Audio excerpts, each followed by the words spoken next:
চীনের পরিকল্পনাতেই কি যুক্তরাষ্ট্রের আধিপত্যে ভাটা পড়ল? এবার কি আর ইরানের উপর প্রভাব খাটাতে পারবে না মার্কিন প্রশাসন? কারণ সাম্প্রতিক যুদ্ধে ইরানের কাছে দাঁত ভাঙা জবাব পাওয়ার পর থেকেই বিশ্বজুড়ে সমালোচিত হচ্ছেন মার্কিন প্রেসিডেন্ট ডোনাল্ড ট্রাম্প। এমনকি পশ্চিমা সামরিক জোট ন্যাটো যুক্তরাষ্ট্রের উপর থেকে এখন অনেকটাই মুখ ফিরিয়ে নিয়েছে। কুল কিনারা না পেয়ে অবশ্য হরমুজ প্রণালীতে ইরানের বিরুদ্ধে কিছুটা প্রভাব খাটানোর পায়তারা করছে মার্কিন সামরিক বাহিনী।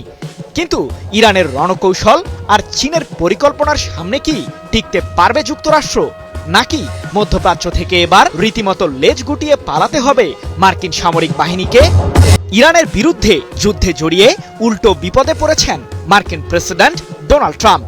সাম্প্রতিক ওই যুদ্ধে তেহরানের ছোড়া মিসাইল ও আত্মঘাতী ড্রোনের তাণ্ডবে পড়ে মধ্যপ্রাচ্যে থাকা যুক্তরাষ্ট্রের সামরিক ঘাঁটিগুলোর এখন নাজেহাল অবস্থা। কয়েক বিলিয়ন মার্কিন ডলার ক্ষতির মুখে পড়ার কারণে ট্রাম্পকে তার প্রশাসনের মাঝেই জবাবদিহির আওতায় পড়তে হচ্ছে। নভেম্বরে অনুষ্ঠিত হতে যাওয়া যুক্তরাষ্ট্রের মধ্যবর্তী নির্বাচনকে ঘিরেও ট্রাম্প শিবিরে শঙ্কা বিরাজ করছে। কারণ বিশ্লেষকরা বলছেন, মধ্যপ্রাচ্যে মার্কিন বাহিনীর এক প্রকার পরাজয়ের ফলে যুক্তরাষ্ট্রের নাগরিকদের মাঝে ট্রাম্পের জনপ্রিয়তা অনেকটাই কমে এসেছে।